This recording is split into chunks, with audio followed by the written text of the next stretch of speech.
Good evening and thanks for tuning in. I'm Ann Powell with the WJTS News. Police have foiled a massive catalytic converter theft ring in southern Indiana. It all started back in January after a trailer was stolen from a Lawrence County utility company.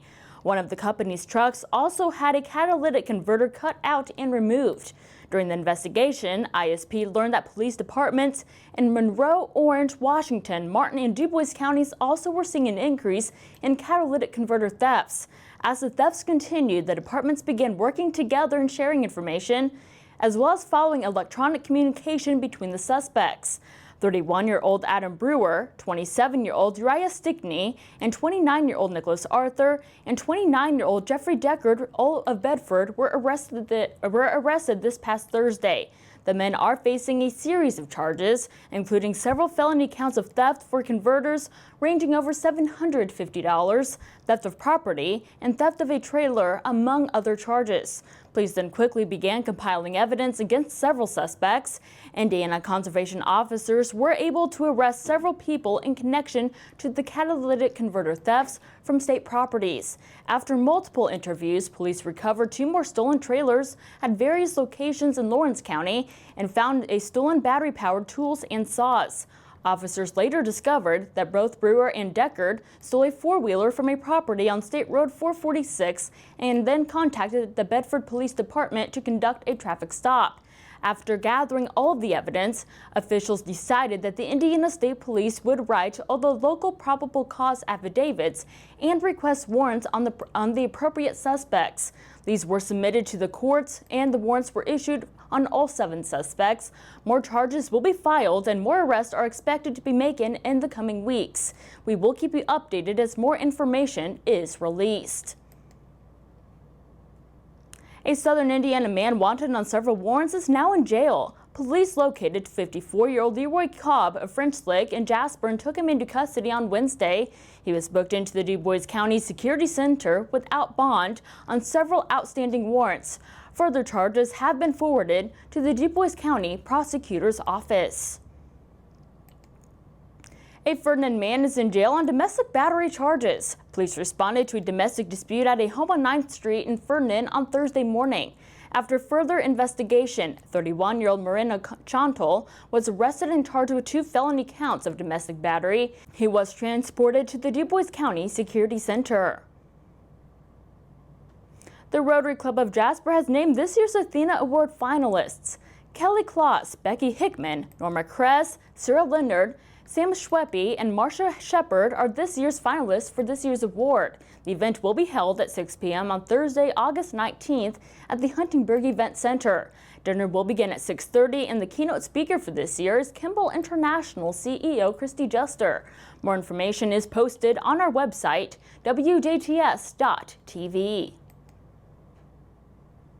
Kimball International Headquarters is getting nationally recognized for their health and safety practices. The company earned the WellHeal Safety Rating for the recently renovated headquarters campus in Jasper through the International Well Building Institute.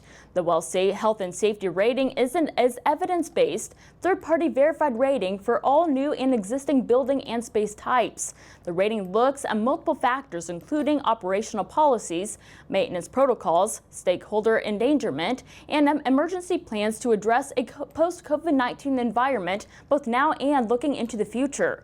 Kimball International earned the rating by implementing processes and procedures such as cleaning and sanitizing procedures, emergency preparedness programs, air and quality management, as well as education.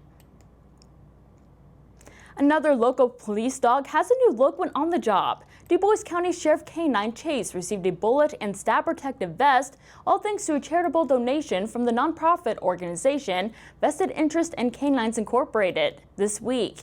Canine Chase's vest is sponsored by Diane Thalman of LaPorte, Indiana, and is embroidered with the sentiment, "Born to Love, Trained to Serve, Loyal Always." Chase was also awarded a Health Care for Canine Heroes grant through the organization. Vested Interest in Canines was established back in 2009 and is a charity whose mission is to provide bullet and stab protective vests and other assistance to dogs of law enforcement and other related agencies throughout the United States. To learn more about the organization, you can head to VIK9S.org. The Heart of Jasper is now an affiliate of the 2021 Main Street America program. Heart of Jasper Director Kate Schwenk says the organization would not be possible without the board and committee members and volunteers. The organization's performance is evaluated by Main Street America each year. In 2020, Main Street America programs generated $4.14 billion in local reinvestment, helped open 4,356 net new businesses, generated 14,988 net new jobs, catalyzed in the rehabilitation of 8,488 historic buildings, and clocked 983,702 volunteer hours. A nurse at Memorial Hospital is getting recognized for her leadership and compassion. Executive Director of Post-Acute Services and Administrator of Skilled Caring Center at Memorial Hospital, Cheryl Welp, is the latest recipient of the Leading Age Indiana 2021 Linda Woolley Excellence in Nursing Leadership Award. Welp has an associate degree of science in nursing from Vincennes University and has both a bachelor's and master's degree of science in nursing from Jacksonville University in Florida. She is a licensed health facility administrator and a registered nurse. She's also board certified by the American Nurses Credentialing Center as a nurse executive. The award recognizes nurses who demonstrate excellent leadership and mentoring relationships, as well as supports and encourages others to strive for excellence in their service and care to residents. Kids hoping to catch the big one can show off their fishing skills at Patoka Lake this weekend. The lake is hosting their annual Kids Fishing Derby on Saturday, June 5th at the Osborne Ramp from 9 a.m. to 11:30 a.m. The event is for children 12 years old and younger. Participants all must be accompanied by an adult. Families must supply their own tackle, fishing pole, and bait. An award ceremony will take place at 11 a.m. For more information, you can call the Patoka Lake Nature Center at 812-685-2447.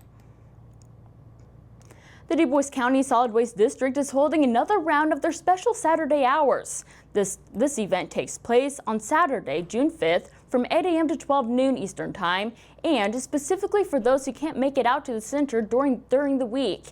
Items normally accepted there during the center will be accepted throughout this time. These items include stuff like electronics, appliances, household hazardous waste materials, fluorescent bulbs, cooking oil, large metal items, and even tires. Unloading assistance will not be provided, so you will need to bring a helper if you can't unload your items yourself. In addition to unloading your own items, additional safety protocols are also in place. Unvaccinated residents must wear a mask when on site. Vaccinated staff will also mask up if you arrive masked. All residents are asked to stay in their vehicle in line until the attendant has greeted them. One resident will be served at a time, so plan for delays. Process center Saturdays for Du Bois County residents only, and no businesses will be accepted.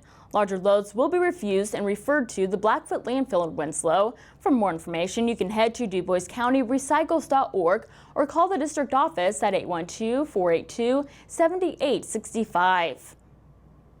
And stay tuned to weekly forecasts and sports with Kurt Gooksell are still to come on the WJTS News.